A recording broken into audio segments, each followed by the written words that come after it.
Nou, so jy kan so lank blaai na Efesiërs 6 toe. So julle weet, ons is in ons wandel deur Efesiërs en ons is besig om te kyk na ons identiteit, wie ons is in Christus, wat God kom doen het, en ons weet die eerste 3 hoofstukke het God gewys wat hy kom doen het, wat hy gemaak het. En in die laaste 3 hoofstukke sien ons wat ons nou moet doen, as gevolg van die feit dat God kom doen het wat hy kom doen het, dat hy ons 'n nuwe skepsel kom maak het. En Efesiërs 6 vanaf vers 1 tot 4. Hy sê, kinders, julle moet julle ouers gehoorsaam wees in die Here, want dit is reg. Eer jou vader en jou moeder, dit is die eerste gebod met 'n belofte, sodat dit met jou goed mag gaan en jy lank mag lewe op die aarde. En vaders, moenie julle kinders vertoren nie, maar voed hulle op in die tug en vermaning van die Here. Here en Hemelse Vader, ek wil vir U dankie sê vir hierdie geleesde woord. Heilige Gees, ek wil bid dat U vanmôre sal praat. Here, raak ontslae van dit wat nie hier hoort op hierdie papier nie. Praat U deur my, Vader. Verberg my agter die kruis, en dat ons vanmôre hier sal uitstap. En U sal dink dit was 'n goeie boodskap, die Here, maar dat ons sal sê ons aanbid 'n groot en almagtige Skepper God. Bid dit in Jesus naam. Amen. So ons sien vanmôre gaan dit oor kinders. Ons het laasweek gepraat, soos om Piet vir my agter gesê het, dis tyd dat ons by die kinders kom, want die ouers het laasweek pak gevat. So vanoggend moet die kinders bietjie pak vat. En net so 'n bietjie agtergrond tydens die tyd wat hierdie brief geskryf was. Toe Paulus hierdie brief aan die Efesiërs geskryf het. Nou baie in die Grieks-Romeinse wêreld was gevoelloos en wreed as dit by kinders gekom het. En ek dink nie ons het 'n besef wat dit was nie. Swak en misvormde kinders is eenvoudig doodgemaak. Ek gaan so 'n bietjie die geskiedenis gaan kyk. Ongewenste babas is letterlik op die ashoop gegooi, en sodat mense hulle kon optel. So die wat nie dood gegaan het, die kon mense optel. En die wat opgetel is, het hulle groot gemaak as gladiators. Ons ken die storie, julle ken die verhaal gladiator. Hulle het letterlik gaan veg tot die dood toe. Dit is wat gebeur het. So jy sou uiteindelik doodgaan. En die wat nie as gladiators groot gemaak het nie, het slawe geword. En die wat nie slawe geword het nie, is groot gemaak as prostituie. Dis wat met daai kinders geword het. Selfs gesonde kinders is deur baie ouers as 'n oorlas gesien, omdat hulle seksuele losbandigheid belemmer het, en egskeiding, soos ek laasweek gesê het, wat 'n eenvoudige ding was, wat maklik was. So kinders het egskeiding bemoeilik. So kinders was 'n probleem in daardie tyd. Maar die kerk het kinders verwelkom, van die begin af. Die feit dat Paulus kinders skryf hier in hierdie, dat hy kinders noem in hierdie belangrike brief, sê vir jou hoe belangrik kinders vir die kerk was op daardie stadium. Dit is selfs meer betekenisvol die feit dat Paulus hier geskryf het, kinders en nie net seuns nie. Want dogters is op daardie stadium gesien as minderwaardig as dit kom by die kinders. Hulle is minderwaardig teenoor die seuns. Maar Paulus het nie hierdie beperkinge aanvaar nie. Hy het gesê nee, dit is nie hoe dit werk nie. Die vroeë kerk het die nalatenskap van Jesus voortgesit, wat Jesus wat gesê het, verhinder nie die kindertjies om na my toe te kom nie. Laat hulle na my toe kom, want dan sulkes behoort die koninkryk van God. Matteus 19 vers 14. En hulle het ook die waardes van die Ou Testament weerspieël. Laai saam met my na Deuteronomium 6 vers 4 tot 9. Deuteronomium 6 vers 4. Hy sê, hoor Israel, die Here onse God is 'n enige Here. Daarom moet jy die Here jou God lief hê met jou hele hart, met jou hele siel en met al jou krag. En hierdie woorde wat ek jou vandag beveel, moet in jou hart wees, en jy moet dit jou kinders inskerp en daaroor spreek as jy in jou huis sit, en as jy op die pad is, en as jy gaan lê, en as jy opstaan. Ook moet jy dit as 'n teken bind om jou hand, en dit met as 'n voorhoofband tussen jou oë wees. En jy moet dit op die deurposte van jou huis en op jou poorte skrywe. So wat sê hier? Dis wat Paulus sê, soos wat hy hier sê, leer jou kinders. Maak jou kinders groot in die weë van die Here. Hulle moet my ken, hulle moet weet wie ek is. Dit is belangrik. En alhoewel Paulus nie in Efesiërs 6 vers 1 tot 4, wat ons nou net gelees het, sê, luister, stel 'n voorbeeld vir julle kinders nie, is dit presies wat die vorige hoofstukke, die vorige verse wat ons gelees het, vir ons sê, wees 'n voorbeeld vir julle kinders. As jy 'n wedergebore kind van die Here is, as dit jou identiteit is, moet jy dit wees vir jou kinders. Wees 'n voorbeeld. En dit word duidelik geïmpliseer in vers 4 wat hy sê, voed julle kinders op. Leer hulle. So wat leer kinders? Hulle leer basies ons Christen lewenswyse van hulle ouers. Met ander woorde, as hulle identiteit kom van hulle ouers af, heel eers. Hulle sien dit by hulle ma en pa. En ek weet, Paulus het alle Christene in die kerk aangespreek op daardie stadium. En onder die wat daar was ouers. En onder die wat daar gesit is, toe daai brief die eerste keer gelees is, hierdie brief, was daar kinders onder daai mense in daai kerk. En hulle het hierdie goed gehoor. En een van die primêre plekke waar hierdie instruksies wat Paulus vir ons gee in Efesiërs, waar dit uitgevoer moet word, was in die huisgesin. En dis waar ons laasweek begin het, in die huisgesin, by 'n pa en ma, by die ouers, en nou is ons by die kinders. Nou kinders neem hulle ouers se verhouding met die Here waar. Die kinders leer by ons hoe om die Here te dien. Hulle kyk hoe ons Bybel bestudeer, hoe ons bid. Hulle sien hoe ons die kerk waardeer, hoe ons by mekaar kom om saam te aanbid, soos vanoggend, dit wat ons hier beleef het. Hulle sien hoe hulle ouens liefdevol met mekaar praat, hoe hulle eerlik is, vrygewig is, hoe hulle mekaar aanmoedig, hoe bitterheid en woede berouvol afgeskit word, en hoe hulle mekaar vergewe. En daai wat ek nou net gelees het, gaan sien jy in Efesiërs 4 vers 25 tot 32, al daai is daar genoem. En dit is wat die kinders in die huis moet sien. En die eerste beeld van God wat die kinders beleef hulle in hulle ouers. Hulle sal 'n gevoel van gesag en liefde en beskerming van hulle ouers ontvang.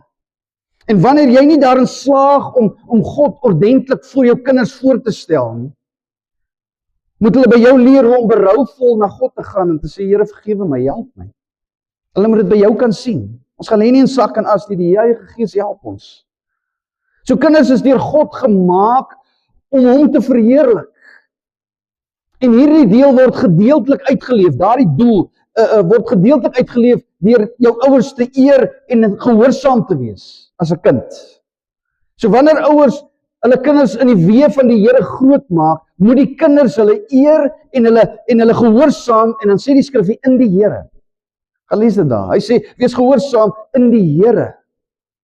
So hoe moet kinders hulle ouers eer? Wel, is eenvoudig. Een manier daarvan is deur 'n behoorlike houding te hê. Julle weet hoe praat ons van kinders se houdings? Jou houding stink. Nou kinders eer nie hulle ouers as hulle blaas en knor en terugpraat en moan en grou nie. Dit is nie hoe ons ouers eer nie. Wanneer kinders hul ouers so oneer aandoen, onteer hulle God self. Dis eintlik wat die skrif sê. En ons moet ons kinders dit leer. Darren weet, ek het hoeveel keer vir hom gesê, jou probleem lê nie by my nie.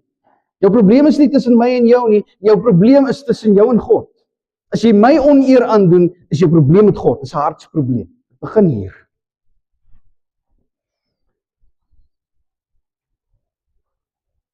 Nou toe God sy geskrewe wette bekend gestel het, in die 10 gebooie, was die heel eerste horisontale opdrag. Die heel eerste horisontale verhouding waarvan hy gepraat het, is eer jou vader en jou moeder. Dis die heel eerste. Eksodus 20 vers 12.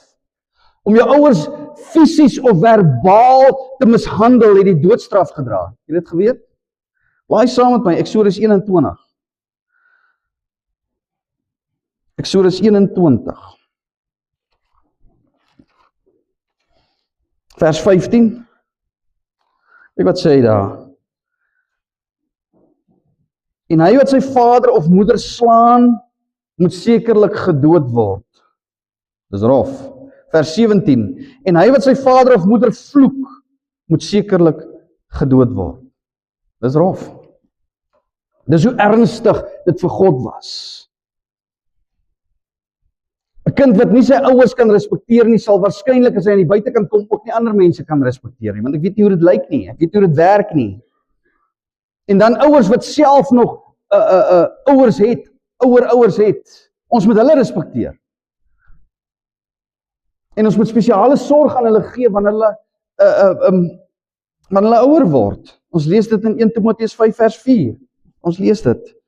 1 Timoteus 5 vers 4.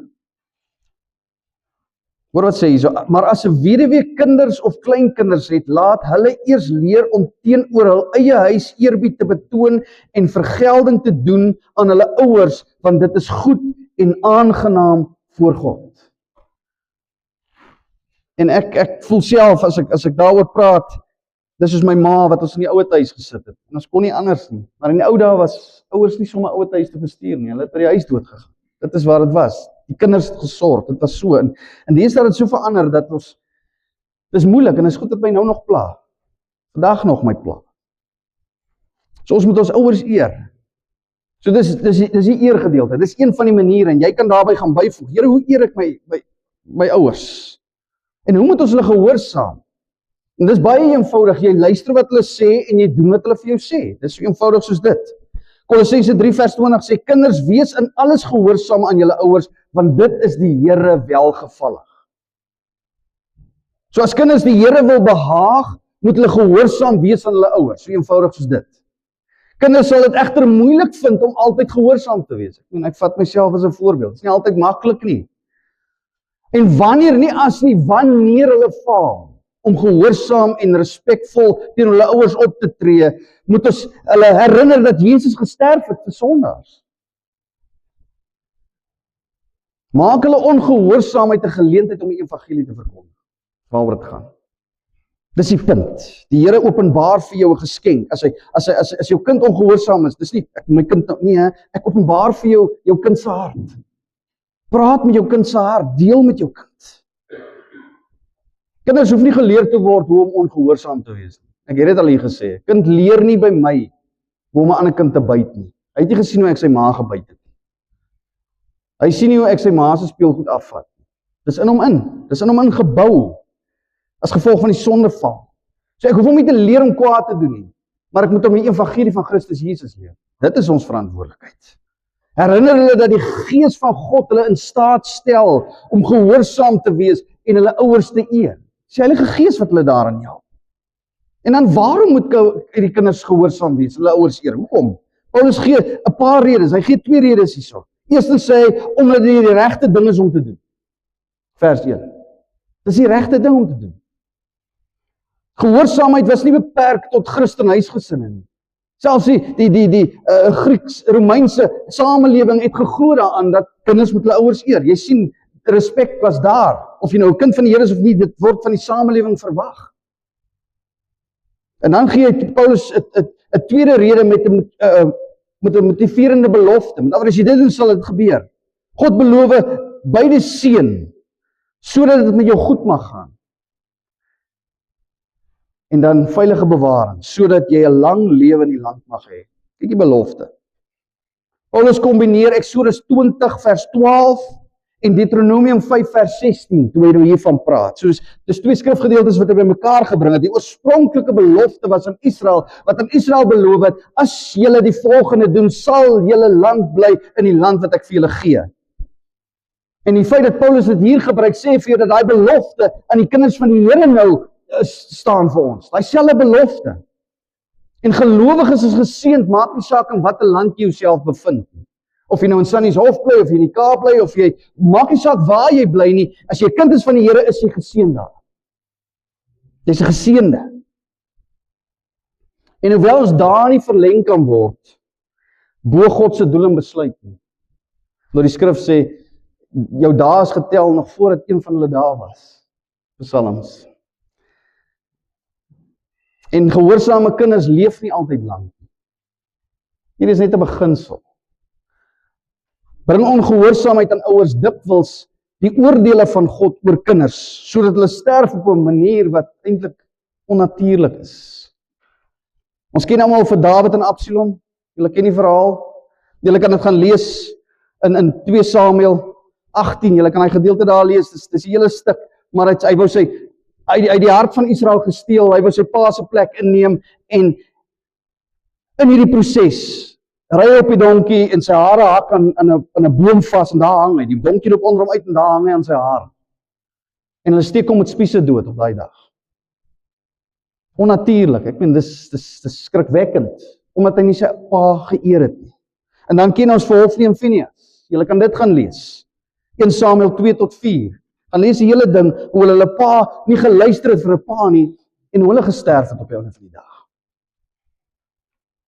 So Christene het normaalweg die 10 gebooie verdeel. In die eerste 4 het gehandel, is gerig op God. Met ander woorde, vertikaal. En die laaste 6 was horisontaal. Dit was vir my medemens. Maar die Jode het die gebooie opgedeel in 2 stelle van 5. Met die wet wat sê, eer jou vader en jou moeder, eerder is 'n plig teenoor God as 'n plig teenoor my medemens. So eer jou vader en jou moeder was 'n plig aan God gewees. Dis hoe hulle dit gesien het. En dan wil hy sê, wees gehoorsaam in die Here, in Efesiërs 6. Daai weer eens op aanbidding. Onthou die hele ding, jy sal sien as jy die vorige preke onthou, alles gaan oor aanbidding. Wees onderdanig aan jou man, wees lief vir jou vrou, is aanbidding, dis als aanbidding tot God. Nou hierdie is weer eens, wees gehoorsaam aan jou ouers, eer jou ouers, dis deel van aanbidding. Disrespek aan jou ouers is in sy wortel disrespek aan God. Dis eintlik wat hy hier sê. Jy het 'n aanbiddingsprobleem, jy het 'n hartsprobleem. En as ouers wat baie ouer en meer ervare is as hierdie kinders, die hulp van die Heilige Gees nodig het om te doen wat ons veronderstel is om te doen, om ons identiteit uit te leef. Hoeveel te meer het die kinders van God, en die kinders nie die hulp van die Heilige Gees nodig om hierdie dinge te doen nie. Wedergeboorte en vervulling van die Heilige Gees. So die kinders wat Paulus hier aanspreek, word net soveel beveel om met die Gees vervul te word. 5 vers 18. Om aan mekaar onderdanig te wees in die vrees van Christus. 5 vers 21. As die mans en vrouens van vers 22 tot 33. En die ouers van 6 vers 4. En dit begin alles om by die woord van God vir hulle te leer. Leer hulle die woord, soos ons kinders vanmôre hier uit is in die Sondagskool, hulle leer presies vanmôre hierdie woord. Johannes 6 vers 63. Johannes 6 vers 63.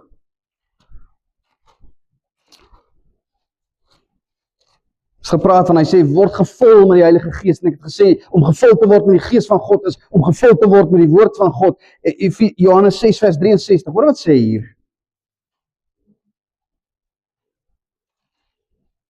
Hy sê, dit is die Gees wat lewend maak. Die vlees is geen nut nie. Die woord wat ek tot julle spreek is gees en lewe. Die woord is gees en lewe. So leer jou kinders die woord van God, want is gees en lewe. Dit is die woord wat dwaasheid is vir die wat verlore gaan, maar wysheid vir die wat gered word. Sê 1 Korintiërs 1 vers 18. Dus die hele skrif is deur God ingegee en is nuttig tot lering, tot weerlegging, tot teregwysing, tot onderwysing in die geregtigheid. 2 Timoteus 3 vers 16. Dis die volledige blauwdruk van hoe ek my kind moet grootmaak in die vrese van die Here. Hoe ek in sy hart en sy karakter kan werk. En dan gaan hy in vers 17 gaan hy aan. Voltooi hy die gedagte deur die doel van hierdie proses te doen. Wat is die doel om die woord van die Here te leer en alles? En dan sê hy, sodat die kind van God volkome toegerus kan wees vir elke goeie werk. Hoe wil ek my kinders toerus? Maak hulle groot in die vrese van die Here. Leer hulle die woord van God, sodat hy volkome toegerus kan wees vir die werk waarvoor God hom hier gesit. Ek meen, ons almal ken die verhaal van die padda wat in 'n koue water, pot koue water op die stoof gesit word. En dan word die stoof aangesit en stelselmatig gaan hierdie water tot by kookpunt. En hierdie padda kom nie agter nie, want dit gebeur te stadig en dan kook hy eventually dood. Hy raak net gemaklik in hy water en hy kook eventually dood binne in hy water. Nou hierdie is nie regtig op wetenskap gebaseer nie. Dis nie regtig so nie, maar dis presies wat met die Suid-Afrikaanse huisgesinne en baie Christen huisgesinne gebeur het in ons Suid-Afrikaanse samelewing en wêreldwyd. Die waardes van hierdie wêreld, van Suid-Afrika, het so geleidelik, stelselmatig agteruit begin gaan, dat die meeste dit skaars agtergekom het. En omdat die aanpassing so geleidelik gemaak is, ons het aangepas by ons omstandighede, word die gevaar nie altyd opgemerk nie. Selfs wanneer 'n gesin en die samelewing begin disintegreer en uit mekaar uitval, sit ons nog steeds in hierdie water. En aangesien die egskeidingssyfer onder die Christene amper net so hoog is soos die in die wêreld, is dit duidelik dat baie Christene lankal uit hierdie water uit moes geklim het. Van hierdie wêreld. Die vloek van die sondeval van Genesis 3 is ingebou in die gesin. Ons sien dit, ons beleef dit. Daarom is mans chauvinisties. Daarom wil vrouens die plek van hulle man oorneem. Daarom is kinders ongehoorsaam en daarom mishandel ouers hulle kinders. Is as gevolg van Genesis 3. Ons sit met daai vloek in ons. En dit is slegs wanneer Christus as verlosser oor daardie huisgesin heers, as hy die middelpunt, die bron van daardie huisgesin is, waar ons kan werklik leef soos kinders van die Here, waar ons kinders kan grootmaak in die vrese van die Here.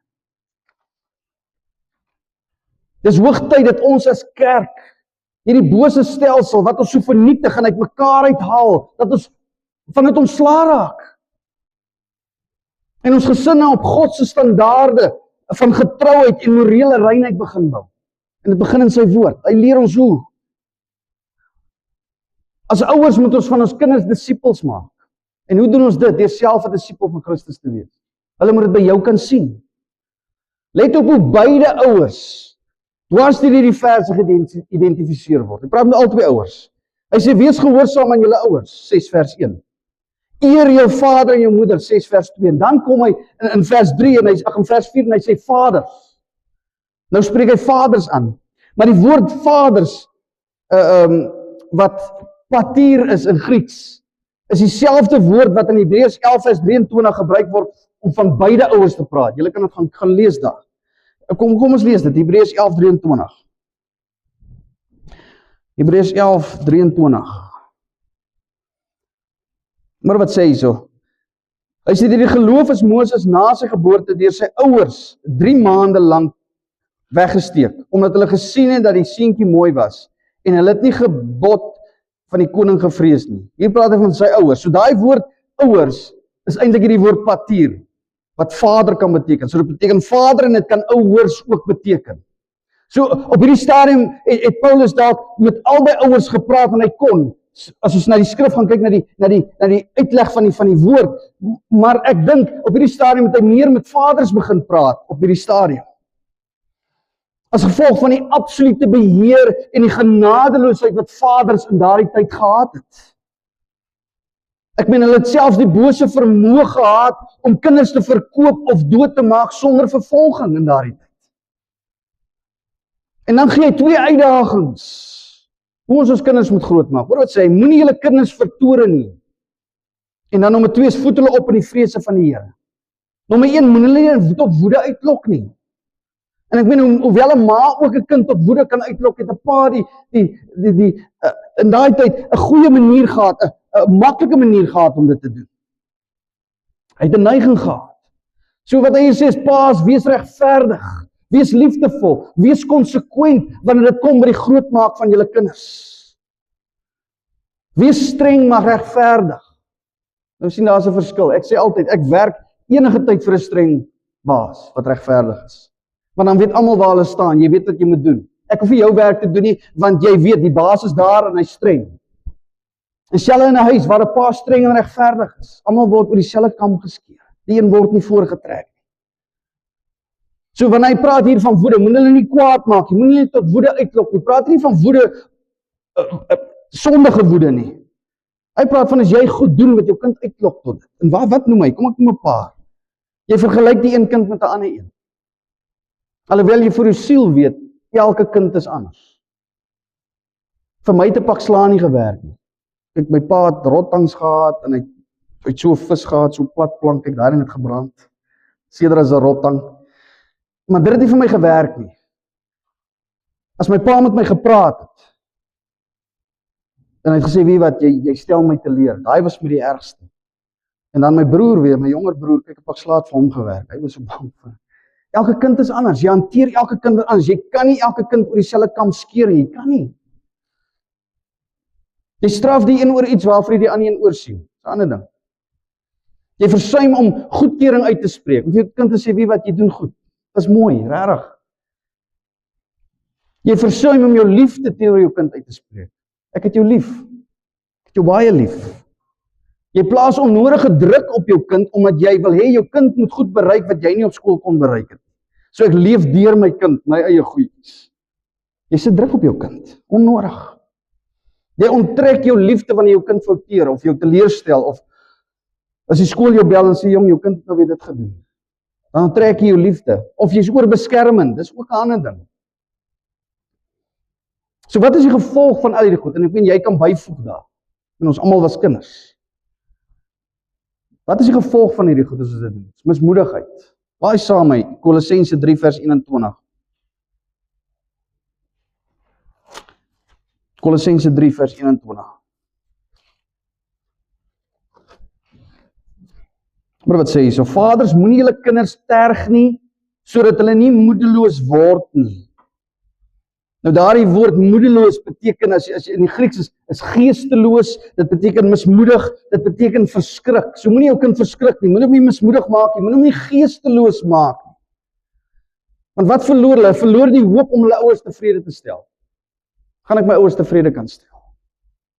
Hulle verloor die verwagting om die regte ding te doen. Kan ek die regte ding doen? Want alles wat ek doen is verkeerd, alles wat ek sê is verkeerd. En in die proses verloor hulle die idee van, of die verwagting daarvan om te hoor, mooi so my kind, is trots op jou.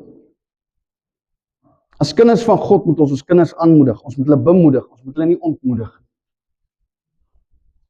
So nommer 1 is, moenie hulle tot woede uitlok nie. Nommer 2 kom en hy sê, voed hulle op in die tug en die vermaning van die Here.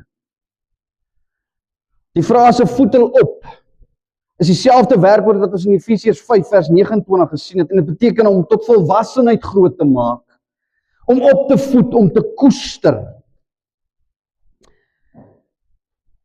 En dan die woord vermaning is padia, wat tug en dissipline beteken, en dit kom van die woord pes, wat kind en seun en dogter beteken. So ons ken padia, wat is 'n pediater, julle weet, met kinders te doen, so dis alles kom van die woord af. So dit beteken letterlik die opleiding van kinders. Lei julle kinders op. En dit sluit ook die idee van regstelling in, wanneer daar oortreding is.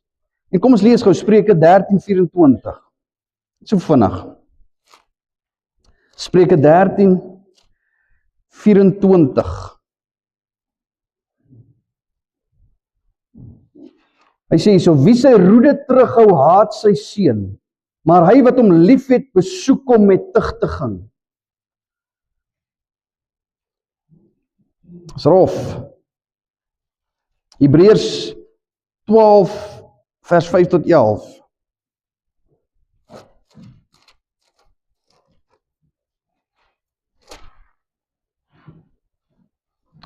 En julle het die vermaning heeltemal vergeet wat tot julle as seuns spreek. My seun, ag die tugtiging van die Here nie gering nie en beswyk nie as jy deur hom bestraf word nie, want die Here tugtig hom wat hy liefhet en hy kastei elke seun wat hy aanneem. As julle die tugtiging verdra, behandel God julle as seuns, want watter seun is daar wat die Vader nie tugtig nie? Maar as julle sonder tugtiging is wat almal deelagtig geword het, dan is julle onegte kinders en nie seuns nie. Wat die Here hier sê is, as jy sy kind is, gaan hy jou tugtig, hy gaan jou terugbring in lyn, en hy verwag van ons dieselfde. As jy 'n goddelike vader is dit jou, as jy 'n kind van die Here is, dit jou identiteit is, moet jy jou kinders so groot maak, dieselfde manier.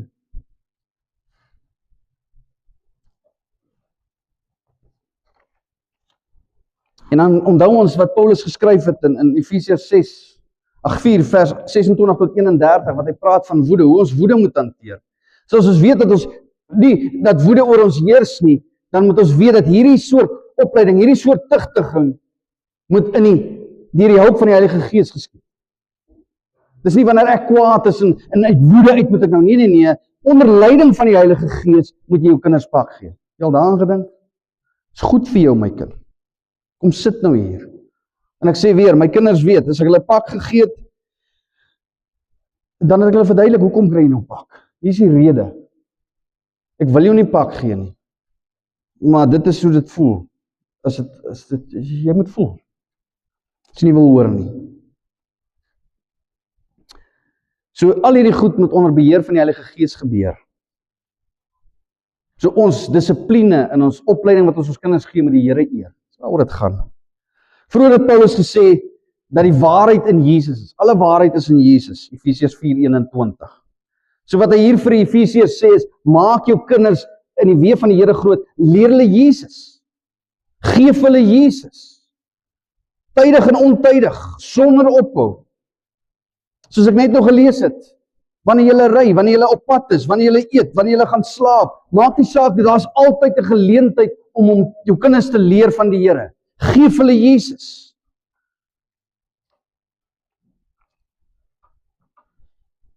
En ek het gelees van die Minnesota Misdaadkommissie in Amerika, se sekulêre staatsinstansie. Ek wil dit beklemtoon, dis 'n sekulêre, dis nie 'n kerkorganisasie wat hierdie bevinding gebring het nie. Dis 'n sekulêre staatsinstansie wat in 1926 gestig is. En hulle is getaak om misdaad te bestudeer, om oorsake van hierdie misdaad te evalueer en dan oplossings vir hierdie misdaad te bring. So, wat is die misdaad? Wat is die oorsaak van die misdaad? Wat gaan ons doen om dit reg te kry? En hier is die verslag wat hulle uitgereik het, wat nou net vir jou wys, soos ek sê, jou kinders het Christus Jesus nodig. Dis die belangrikste ding wat hy nodig het, is Christus Jesus. En hier bevestig hierdie sekulêre instansie, staatsinstansie dit vir ons. En hier is die bevinding. Hulle het gekyk na misdaad, wat is die oorsake en hoe gaan ons dit oplos? En hier is wat hulle bevinding. Ek gaan dit lees soos wat hulle dit geskryf het. Elke baba begin die lewe as 'n klein barbaar. Hy is heeltemal selfsugtig en selfgesentreerd. Hy wil hê wat hy wil hê wanneer hy dit wil hê. Sy bottel, sy ma se aandag, sy speelmaat se speelgoed, sy oom se horlosie of wat ook al. Ons sê hom dit en hy kook van woede en aggressiwiteit wat moorddadig sou wees as hy nie so hulpeloos was. Word die Bacham gebruik hy gedeelte baie. Hy sê hy maak hulle so oulik sodat jy hulle nie doodmaak. En hy maak hulle so klein sodat hulle jou nie doodmaak. Kom op dieselfde neer. Hy is vuil, hy het geen sedes, geen kennis, geen ontwikkelde vaardighede nie. Dit beteken dat alle kinders, nie net sekere kinders nie, maar alle kinders as misdadigers gebore word. As hulle toegelaat word om voort te gaan in hulle selfgesentreerde wêreld van babajare, vrye teels gegee aan hulle impulsiewe optrede om elke behoefte te bevredig, sal elke kind groot word as 'n misdadiger, 'n dief, 'n moordenaar en 'n verkragter. Dis harde woord. So wat kom dit om neer is, leer jou kinders, leer hulle die regte ding. En ons, as kinders van die Here, is dit leer jou kinders van Jesus Christus. Leer hulle die evangelie van Christus Jesus. En daar is sekerlik geen groter verantwoordelikheid en geen groter voorreg as om met hierdie kinders van God te sit, as hy hulle vir ons gee, hierdie bonneltjies. Want God soek 'n goddelike nageslag. Ek het laas gesê, Malagi 2 vers 15. Baie vinnig soontoe. Malagi 2 vers 15. Dan vra hy die vraag, het hy dan nie een mens gemaak nie, hoewel hy gees oorgehad het? En waarom die een? So waarom het hy die mens gemaak? Waarom is Adam en Eva gemaak? Hy het 'n geslag van God gesoek. Dis die rede. Kom het hy die mens gemaak? Ek soek 'n geslag van God. Dis die rede. En is ons verantwoordelikheid om hulle groot te maak in die vrese van die Here. Dis asof hierdie kinders gebore word met 'n stempel op hulle wat sê julle sin vir 'n kort tydjie. Hierdie kinders is soos nat sement en ons het net 'n sekere tyd om hulle te vul en te vorm voordat hulle hard raak. Dis soos hulle gesê het, buig die boompie terwyl hy klein is. Want as hy groot is, breek jy hom. Begin beklein, dis ons verantwoordelikheid. So praat met die harte van julle kinders terwyl jy hulle van Christus leer, want die hart is 'n hartprobleem. Hulle gedrag vloei uit hulle harte uit. Weer eens, jy kan jou kind probeer beskerm van buite af. Met ander woorde, jy keer al hierdie goed aan die buitekant. Moenie dit kyk, jy moenie daar gaan nie, moenie met die ouens speel nie, maar die probleem lê binnekant. Daai is 'n groot ding. Ja, dit is belangrik om dit te doen, maar die probleem lê dieper, is dit begin in jou hart. Spreuke 4:23. Dit gaan net so vinnig. Spreuke 4:23. Hy sê, bewaak jou hart meer as alles wat bewaar moet word, wat daaruit is die oorspronge van die lewe. Spreuke 23:26, net so 'n paar bladsy aan. 23 vers 26. Hy sê, my seun, gee my jou hart en laat jou oë 'n welgevalle hê in my weë. Gee my jou hart, jy soek jou kind se hart. En dan Matteus 12:34. Matteus 12:34. Hy sê, ander geslag, hoe kan julle goeie dinge praat terwyl julle sleg is? Want uit die oorvloed van die hart praat die mond. So weer eens, as jy met jou kind praat met die hart, praat oor waardes, oor oortuigings, oor gevoelens, oor die kind se motiewe. Praat oor sonde, praat oor bekering, praat oor genade, praat oor die kruis van Golgotha, praat oor om 'n nuwe skepping in Christus Jesus te word, 'n nuwe skepsel. Praat oor 'n doel waarvoor God hulle geskape is, om God te verheerlik. Praat met jou kinders. En jy sal 'n dialoog moet hê. Dis nie 'n one-way streek nie. Jy sal vrae moet vra, weet wat hulle glo. Weet waaroor jou kinders twyfel, weet waarvoor hulle bang is. Jou kind is in 'n wêreld wat de mekaar is. En wanneer jy met hulle oor jou verlosser praat, onthou die hele Bybelse storielyn.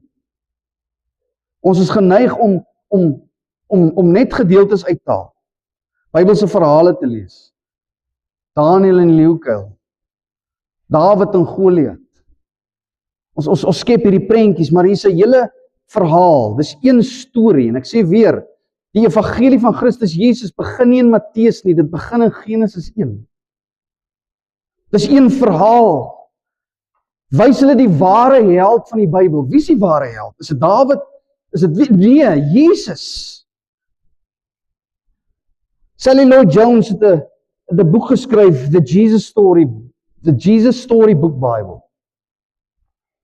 En sy het daar geskryf, ek gaan dit net lees. Sy sê, sommige mense dink die Bybel is 'n boek van reëls, wat vir jou sê wat ons moet en nie moet doen nie. Die Bybel het beslis 'n paar reëls daarin. Hulle wys jou hoe die lewe die beste werk, maar die Bybel gaan nie hoofsaaklik oor jou en wat jy moet doen nie. Dit gaan oor God en wat hy gedoen het. Ander mense dink die Bybel is 'n boek van helde, wat vir jou wys wie jy moet naboots.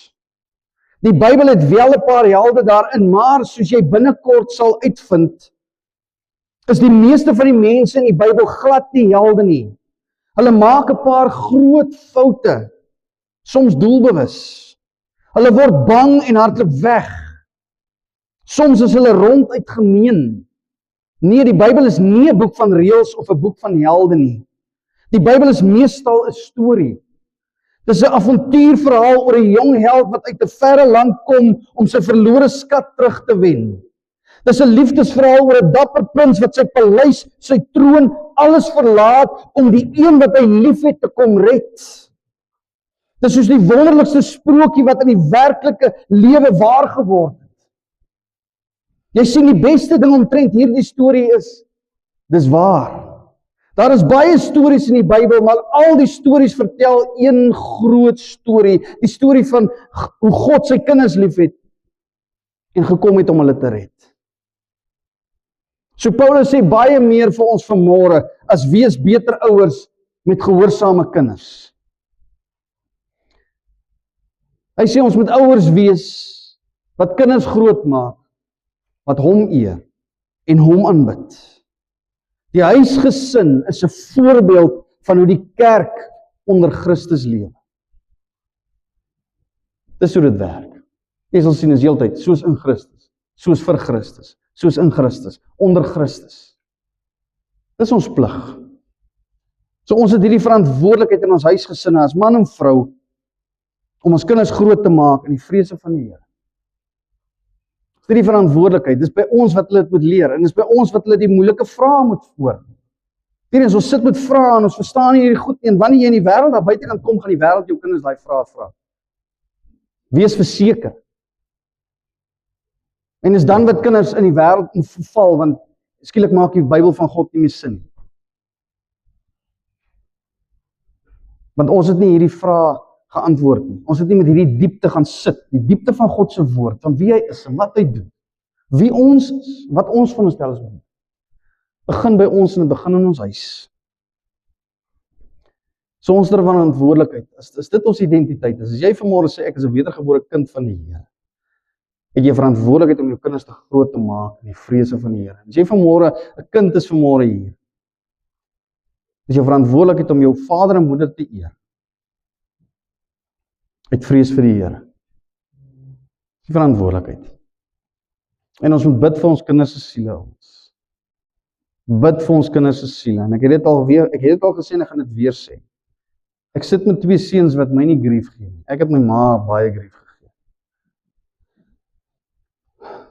My 2 seuns het mooi maniere. Hulle weet van môre, middag, aand, lekker slaap, baie dankie, asseblief. Hulle ken al hierdie goed. Maar ek het besef, as my kinders dink dat dit goed genoeg is om in die hemel te kom, het hulle 'n probleem. En ek moes bid vir my kinders se siele en sê, Here, red asseblief, want ek kan nie. Dankie vir dat hulle so is. Dis 'n blessing vir my, want as ek sê ek weet ek het my ma en my pa baie grief gegee. Maar ons het hierdie verantwoordelikheid. Bid vir jou kinders se siele. Van kleins af. Sê Here, maak hierdie kinders so oop. Red hulle siele. Pleit by die Here vir jou kinders.